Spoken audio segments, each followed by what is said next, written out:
কৃষক কৃষি তার উন্নয়ন, সব নিয়ে আমাদের এই আয়োজন। বাংলার কৃষি, বাংলার কৃষি, বাংলার কৃষি। ফলবে ফসল, ভরবে গোলা, আরো বেশি বেশি।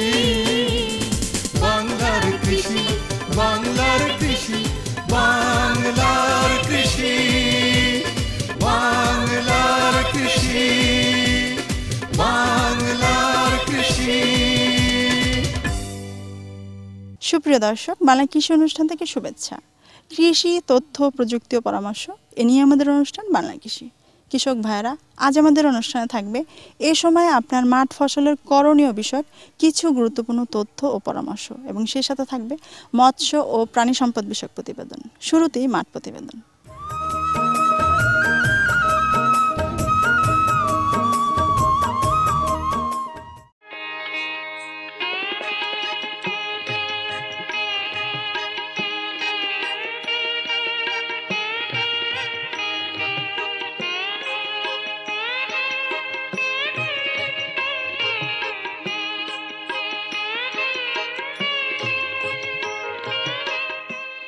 ধানের বা যে কোনো ফসলের বীজ উৎপাদনের ক্ষেত্রে সর্বপ্রথম গুরুত্ব দিতে হবে, এটা হলো যে আমাদের উৎসটা আমাদেরকে অবশ্যই বীজ উৎপাদন করতে গেলে হয় ভিত্তি বীজ অথবা প্রজনন বীজ বা বিডার বীজ ব্যবহার করতে হবে।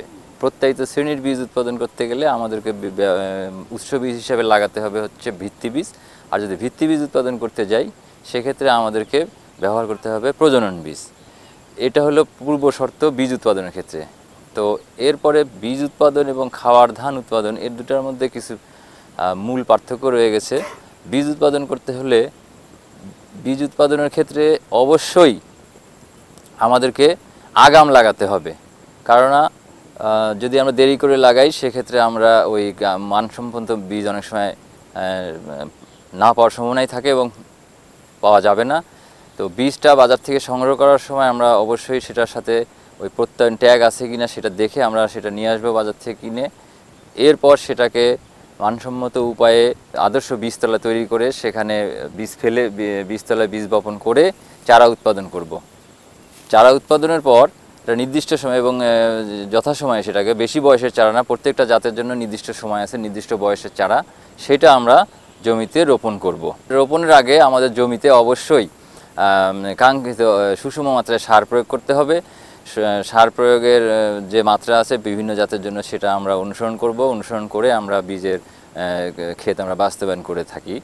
এরপরে এর যে পরিচর্যাগুলো আসবে, প্রধানত রোগ এবং পোকা।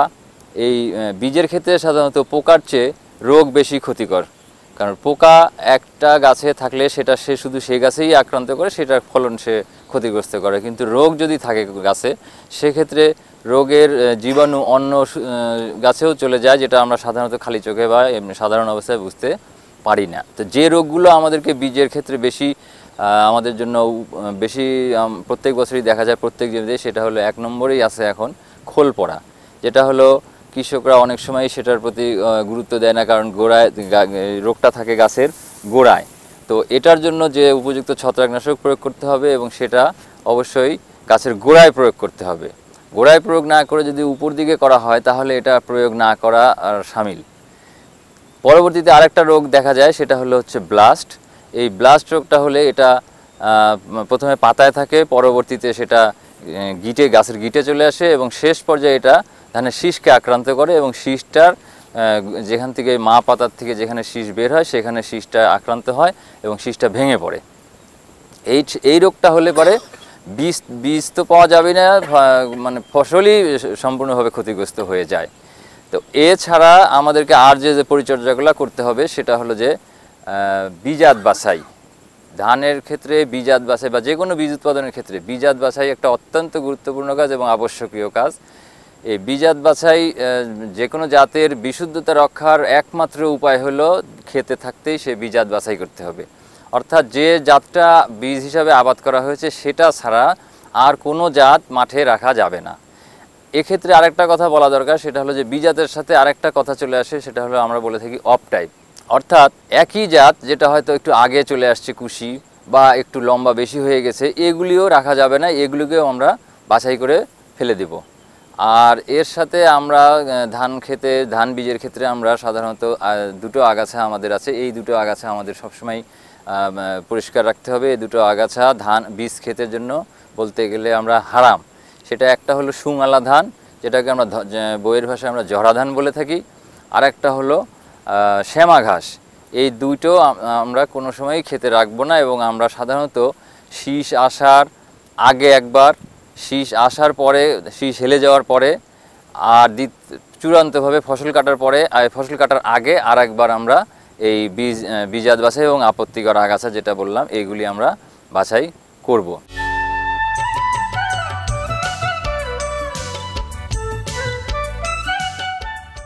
শাকসবজির ক্ষেত্রে চারা উৎপাদন একটি গুরুত্বপূর্ণ উপাদান। উন্নত মানের চারাতে নির্ভর করে ভালো ফলনের। আমাদের দেশে কৃষক ভাইরা চারা উৎপাদনের জন্য নানা রকম পদ্ধতি অবলম্বন করেন। বীজতলা তৈরি এর মধ্যে অন্যতম।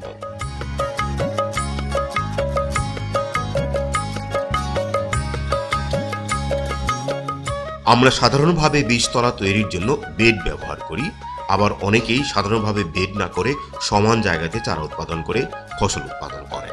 সাম্প্রতিক সময়ে কৃষি সম্প্রসারণ অধিদপ্তর দিনাজপুর ও ঠাকুরগাঁও অঞ্চলে চারা উৎপাদনের জন্য এক নতুন প্রযুক্তি কৃষকদের মাঝে সম্প্রসারণের চেষ্টা করছেন। দর্শক মণ্ডলী, এবার দেখুন সেই উন্নত মানের বীজতলা তৈরির ধারাবাহিক খণ্ডচিত্র। আমরা প্রথমে মাটি নেব, মাটিটাকে 3 ভাগে ভাগ করে নেব। একটা হলো 1 ভাগ গোবর, 1 ভাগ মাটি আর 1 ভাগ বালু। এই 3টার মিশ্রণ করে একটা বক্সে নেব। বক্সে তারপর বীজ শোধন করে আমরা বীজ শোধন করার জন্য প্রোভেক্স, ভিটাভেক্স অথবা বেবিস্টিন এই জাতীয় ঔষধ ব্যবহার করে প্রতি কেজি বীজে 3 গ্রাম পরিমাণ মিশ্রণ করে বীজ শোধন করে নেব। তারপর আমরা লাইন টেনে বক্সে আমরা বীজগুলো বসায় দেব।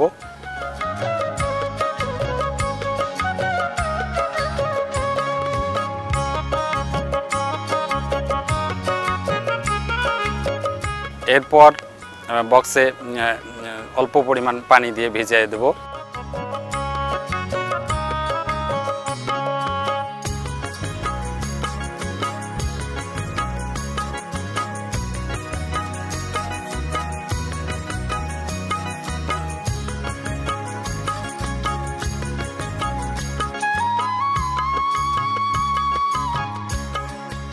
সাত থেকে 8 দিন পরে আমরা ওই চারাগুলো উঠাবো এবং পরবর্তী সময়ে বীজতলায় 1 মিটার বাই 3 মিটার বীজতলায় আমরা বীজগুলো লাইন করে লাগাবো। লাগানোর পরে আমরা বীজতলায় অল্প পরিমাণ পানি দেব। এছাড়াও যে রোদ থেকে রক্ষার জন্য আমরা বীজতলার উপরে একটা ছাউনি দেব। বৃষ্টির সম্ভাবনা থাকে সেক্ষেত্রে আমরা পলিথিন শেড ব্যবহার করব। এই বীজতলায় বীজ 25 থেকে 30 দিন ক্ষেত্রভেদে 35 দিন পর্যন্ত চারা বয়স হলে মূল জমিতে আমরা রোপণ করব।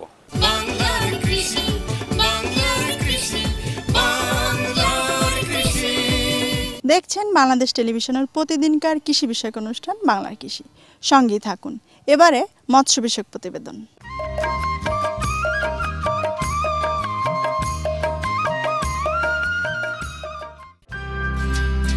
বিএফআরআই বা বাংলাদেশ মৎস্য গবেষণা প্রতিষ্ঠান এর গোড়াপত্তন হয় 80 দশকের গোড়ার দিকে।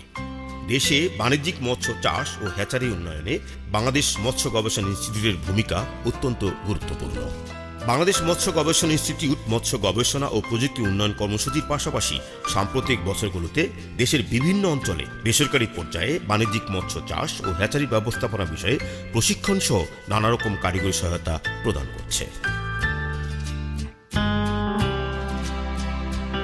বৃহত্তর ময়মনসিংহের রূপালী হ্যাচারি অ্যান্ড মৎস্য খামার এর মধ্যে একটি।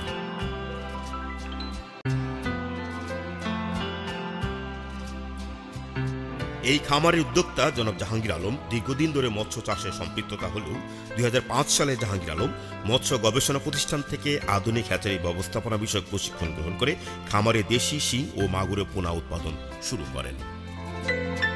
ময়মনসিংহের প্রগতিশীল মৎস্য চাষী জাহাঙ্গীর আলম 2004 সালে মাত্র 5 একর জায়গা নিয়ে শম্ভুগঞ্জের অদূরে এই খামারে যাত্রা শুরু করেন। পরবর্তীতে খাগদহরে এই খামারে কলেবর বৃদ্ধি করেন। জাহাঙ্গীর আলম এরই মধ্যে খামারের পরিধিকে আরও বৃদ্ধি করেছেন, সেই সঙ্গে মৎস্য চাষ ও হ্যাচারি ব্যবস্থাপনায় আরও আধুনিক কৌশল সংযোজন করেছেন। ফলে এরই মধ্যে এই খামারে উৎপাদন বেড়েছে অনেক গুণ। ময়মনসিংহের খাগদহর সহ এই খামারে 4টি ইউনিট সমন্বয়ে জমির পরিমাণ প্রায় 44 একর। এর মধ্যে নার্সিং পুকুরের সংখ্যা 6টি এবং ব্রুড পালন পুকুরের সংখ্যা 8টি এবং বাণিজ্যিকভাবে তেলাপিয়া, শিং এবং পাঙ্গাস ইত্যাদি চাষ হয় প্রায় 110টি পুকুরে।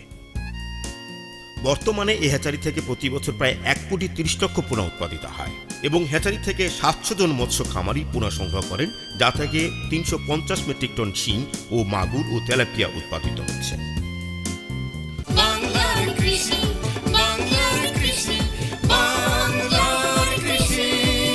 দেখছিলেন মৎস্য বিষয়ক প্রতিবেদন, আর এরই সঙ্গে শেষ করব আজকের বাংলা কৃষি। বাংলা কৃষি অনুষ্ঠান আগামীকাল ঠিক একই সময় প্রচারিত হবে, দেখবেন আশা করি। আর হ্যাঁ, সে সঙ্গে জানতে চাই আপনাদের মতামত। আমাদের অনুষ্ঠান বিষয়ে আপনাদের যে কোনো মতামত আমাদেরকে লিখেও জানাতে পারেন। আমাদের লিখবার ঠিকানা প্রযোজক বাংলার কৃষি, কক্ষ নম্বর 215, বাংলাদেশ টেলিভিশন ভবন, রামপুরা, ঢাকা। আমাদের ইমেল অ্যাড্রেস banglarkrishi@ais.gov.bd এবং ফেসবুক আইডি বাংলার কৃষি।